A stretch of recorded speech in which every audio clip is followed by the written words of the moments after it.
Hello fam, welcome back to this channel. It's your girl Threads by Nikki. So have you been looking for a tutorial on this backless flayed bubble gown? This one is for you. It's very detailed and easy to understand and beginners friendly. Let's go.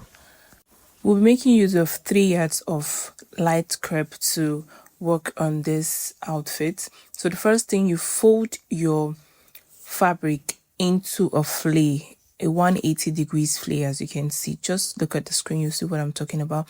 Then the next thing is to measure our shoulder. So this one is going to be having it gathers.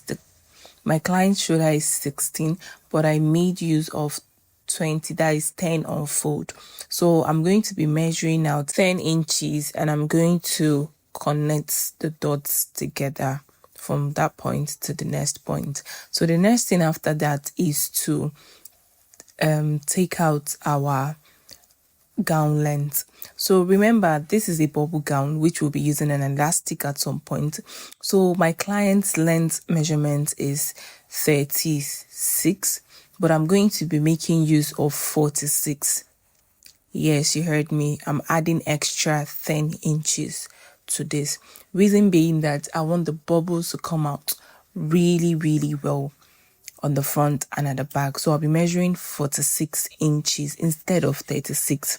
So we added 10 extra inches to give us that bubble effect. So what I'll be doing is to mark out 46 inches all through for the length of this gown. Please make sure you're placing your tape accurately. You know this is a flay so that it will come out well and equally too. So after making my dots, that after marking out my 46 inches, the next thing I'll be doing is to connect all dots together in this circle form. So you ensure you're connecting it from one dot to the other. So the next thing now is to identify our waist point, and when you get that, maybe 15, 17 or 18 or 16, you mark it out. But my client's own is 16. That's your shoulder to your waist line. So I have 16 there. I'll be making a notch. After making the notch, then I will determine where I want the bubble effect to start from. That I'll determine where I want the elastic to start from. So in this video, I made use of 28 inches.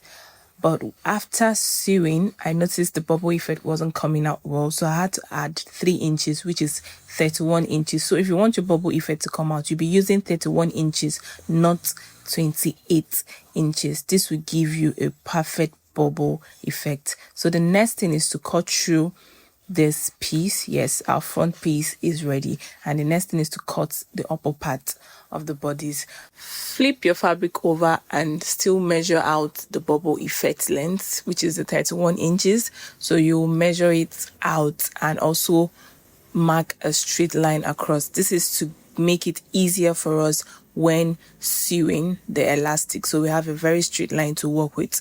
So now the next thing is to cut out the back piece. So I'm trying to arrange my fabric in a flay form.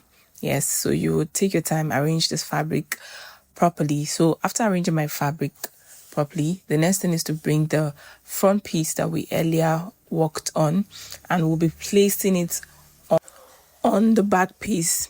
So now remember, it's a backless gown, so we'll be subtracting some inches away on the upper side of the bodice. So after carefully arranging your fabric together, the next thing is to mark out the starting line.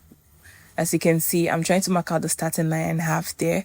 So after that, I'm going to be raising the front piece, and then I'll measure out the length I want the back to show. So if you want it to be 15, if you want it to be 16, 17, whatsoever, you mark it out. So here I want mine to be 16, the same as the half length, but on the fabric I'll be marking out 15 inches. This is to ensure that I use the extra 1 inches I have to create a fold for the passage of the elastic. So after that, the next thing is to cut out the back piece. After working on the back piece, I'll still bring back the front piece to work on it. So I want this to have an inner bra tube in it. So what I'll be doing is to identify my client's over bust and under bust measurements. So here I marked out 7 inches for the over bust and then 13 inches for the under bust.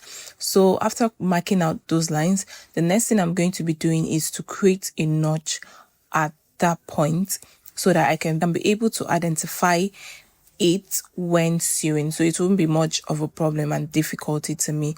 So after that, the front piece is ready, and you can also see the back piece. We've already gone ahead to cut out the backless area. Then this little pieces here is for me to cut out the tube.